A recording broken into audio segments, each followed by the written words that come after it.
Something feels different lately, doesn't it? The way people look at each other. The way conversations go from polite to hostile in seconds. The silence between neighbors who once smiled. You're not imagining it. The world has changed profoundly, and it's not just technology, politics, or stress. It's something deeper. Something in the atmosphere of human life itself has shifted. In this video, we're going to explore why. Why kindness feels rarer, why patience is vanishing, and why so many people feel like strangers in their own communities. But we'll also uncover how to stay clear, strong, and peaceful through it all. Let me start by saying this. If you felt like people aren't the same anymore, you're not alone, and more importantly, you're not wrong. I hear it from people everywhere I go. Something has fundamentally shifted in how human beings treat one another, how quickly tempers flare, how easily connections break. It's not just about getting older or becoming more aware of the world's problems. This is real, this is measurable, even if the measurements aren't always captured in data. You can feel it in the air of a grocery store, in the tension of a traffic jam, in the tone of a comment thread online. People have become more reactive, more fragile, more hostile, and at the same time, strangely more numb. It's as if there's a constant static running beneath everyday interactions, making everyone a little more on edge, a little quicker to snap, a little less willing to give the benefit of the doubt. You hold a door open for someone, and they walk through without a glance, let alone a thank you. You smile at a stranger in passing, and they look away as if eye contact itself is an invasion. Even something as simple as driving has changed. The roads feel more aggressive now, more impatient, more dangerous. It's like everyone is carrying a storm inside them, and it only takes the smallest spark to make it spill out. So here's the question we need to ask. Why now? What's happened in the last few years, the last decade, that has changed the very fabric of human interaction? And more importantly, what does it mean for those of us trying to live with integrity, kindness, and peace in a world that seems to be moving in the opposite direction? I've spent a lot of time thinking about this, not just as someone building technologies or running companies, but as someone trying to make sense of what it means to be human in this particular moment in history. And I've come to believe that what we're witnessing isn't just a social problem. It's not simply the byproduct of economic anxiety or political polarization or even the rise of social media, though all of those play a role. What we're seeing is something deeper, something that touches on the very core of human consciousness. It's a spiritual shift. Now, I know that word spiritual can mean different things to different people, but I'm not talking about religion in the institutional sense. I'm talking about the invisible dimensions of human experience. The things that shape our thoughts, our emotions, our sense of connection to one another and to something greater than ourselves. And right now, those dimensions are in turmoil. The spiritual atmosphere, if you will, has thickened with confusion, distraction, and hostility. And that atmosphere influences behavior in ways most people don't consciously recognize. Think about it this way. We're not just physical bodies moving through space. We're conscious beings navigating layers of influence, cultural, psychological, and yes, spiritual. And when those layers become saturated with noise, with deception, with relentless stimulation, it changes how we show up in the world. It changes how we treat each other. It changes what we value, what we chase, what we're willing to tolerate or ignore. And here's the paradox that makes it all so strange. We live in an age of unprecedented connection. There are nearly 8 billion people on this planet, and theoretically, every single one of them is just a click away. We have devices that let us talk to anyone, anywhere, at any time. We have platforms designed to bring us together, to share ideas, to build communities. And yet, people have never felt more divided, more isolated, more alone. How did that happen? How did the tools meant to connect us end up driving us apart? The answer, I think, is that connection and communion are not the same thing. You can be connected to thousands of people online and still feel utterly disconnected from your own life. You can scroll through endless feeds of faces and voices and never actually feel seen or heard. Because real connection requires presence. It requires vulnerability. It requires the willingness to be uncomfortable, to disagree without demonizing, to listen without an agenda. And those things are harder to do when your attention is fragmented across a dozen apps, when your sense of self is constantly being curated for an audience, when outrage and tribalism are algorithmically rewarded. So what you end up with is a society that's hyper-connected on the surface but profoundly fragmented underneath. Families torn apart by arguments they can't seem to resolve. Communities split along ideological lines that feel more rigid by the day. Friends who once laughed together now won't even speak. Everywhere you look, people are more reactive, more hostile, more brittle. The love of many, as an old text puts it, has grown cold. And that phrase, the love of many will grow cold, it's striking how accurate it feels right now. Not just in a poetic sense, but in a literal one. There's a coldness spreading through human interaction. A lack of warmth, of generosity, of basic human kindness. You can see it in how people treat service workers, snapping at cashiers or waitstaff over the smallest inconvenience. You can see it in how people drive, cutting each other off, honking in fury, racing to get somewhere 2 minutes faster. You can see it online, where every disagreement becomes a war, where kindness is often met with suspicion or mockery, where cruelty is not only common, but sometimes celebrated. This isn't just about manners declining or society becoming less polite. It's deeper than that. It's as if something has changed in people's capacity for empathy, for patience, for grace. And I don't think that's an accident. I think it's part of a larger pattern, a larger shift that's been building for a long time and is now accelerating. Let me give you some examples from my own life.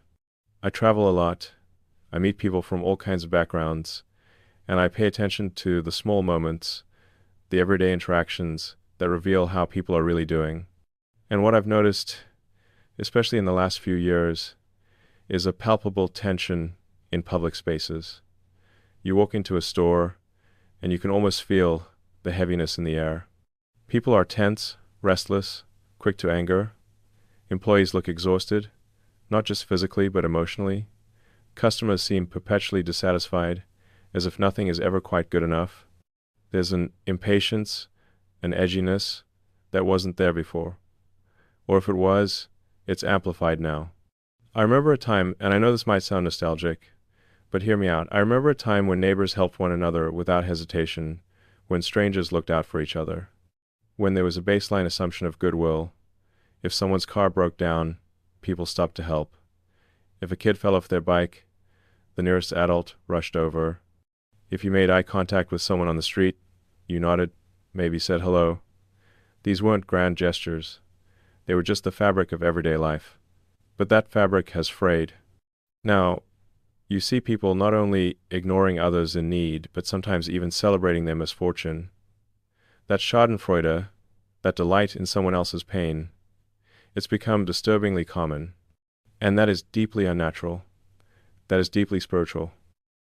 Because at our core, human beings are wired for connection, for cooperation, for compassion. Yes, we're also capable of selfishness and cruelty, but those impulses usually require some kind of override, some justification or rationalization. Kindness, on the other hand, is instinctive. Children don't have to be taught to feel empathy, they have to be taught to suppress it. So when you see a society where coldness is becoming the norm, where hostility is the default, where people seem to have lost their natural affection for one another, you have to ask, what's overriding the instinct? What's suppressing the compassion? And that's where the spiritual dimension comes in. Because beyond the economic pressures, beyond the political tribalism, beyond the dopamine-fueled distraction of our devices, there's an atmosphere, a field of influence that shapes how we think and feel and act. Ancient wisdom traditions have talked about this for millennia. The idea that there are forces, energies, influences operating beneath the surface of visible reality, that we're not just wrestling with flesh and blood, but with principalities and powers, with patterns of thought and emotion that transcend individual psychology. Now, I'm not asking you to take that on faith. I'm asking you to consider it as a framework for understanding what you're already observing. Because if you look at the world right now, it does feel like something is stirring people up. Like there's a static in the collective consciousness that makes everyone more volatile, more unpredictable. One moment, someone seems calm, and the next they explode over something trivial. One day a person is kind and considerate, and the next they're cold and dismissive. That inconsistency, that volatility, it's a sign that the spiritual atmosphere is manifesting through human behavior. And here's the thing, most people don't realize it's happening. They think their anger is justified, their cynicism is wisdom, their coldness is protection. They don't see that they're being influenced, shaped, pulled in directions they wouldn't consciously choose. And that's what makes this moment so critical. Because without awareness, without discernment, we're all vulnerable to being swept along by currents we don't even know exist. Discernment, that's the key. The ability to look at a situation and ask, what's really happening here? Is this just a human reaction, or is there something deeper at play? Is this person genuinely hostile, or are they being influenced by something they don't understand? Discernment is like spiritual eyesight. It allows you to see through the smoke, to recognize the unseen forces behind the chaos. And that doesn't mean becoming paranoid or seeing demons around every corner. It means staying awake, staying aware, being wise as serpents and gentle as doves. As another old saying goes, it's a balance. You need to be alert, to recognize what's happening, to protect your own peace and clarity. But you also need to stay soft, to keep your heart open, to refuse to let the darkness make you dark. Because the truth is, the world is darker than it once was. The coldness is real. The hostility is real. The fragmentation is real. But you are not powerless in that darkness. In fact, you are exactly what the world needs most, right now. A steady presence, a warm heart, a clear mind. And that brings us to something few people are talking about, something that helps explain not just why people have changed, but where all of this is heading. Because as we approach what feels like a culmination point in human history, there's not just one path forward, there are two. One genuine, one counterfeit. One rooted in truth, the other in illusion. And the battle between them is intensifying. Think about it. On one hand, you have a growing number of people waking up, becoming more conscious, asking deeper questions, seeking meaning beyond material success. They're rejecting the shallow scripts they've been handed and looking for something real, something true. On the other hand, you have a massive surge in distraction, in imitation, in false promises, people chasing illusions of power, wealth, status, pleasure, thinking that if they just get enough of it, they'll finally feel whole. But it's bait. And once they bite, it changes them. The enemy, and I use that word carefully, always tries to mimic the divine. Always tries to create a counterfeit kingdom that looks like the real thing, but is hollow at its core. And right now, that counterfeit is on full display. You see it in the obsession with image over substance, in the worship of celebrities and influencers, in the endless pursuit of the next dopamine hit, in the way people treat their lives like performances for an invisible audience. It's all imitation. It's all shadow. And the more people invest in it, the emptier they become.